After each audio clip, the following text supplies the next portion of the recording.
Ukikutana na wanawake wenzako wakumbushe Uislamu, la ilaha illa Allah, ana kwa ana wakumbushe kwa njia za simu, meseji zako, wafanyie da'wa, watumie adhkari, mawaidha mbalimbali, tumia simu yako na mawasiliano yako katika khair, sio kutumia na umbea tu na kuchunguza wenzenu tu na kutafuta habari za mji. Umekuwa mwandishi, wataka utoe gazeti gani sasa? Utaka kujua habari za watu wote na fulana waalana, mama fulani naye imekuwaje, yule mke wa pili amekuwaje, naye nasikia kaolewa mke wa pili.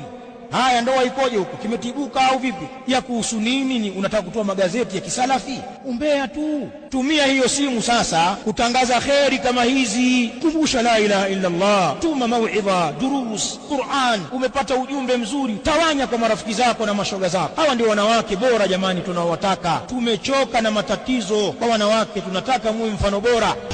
شبكة الخير الدعوية، الخير أونلاين ميديا.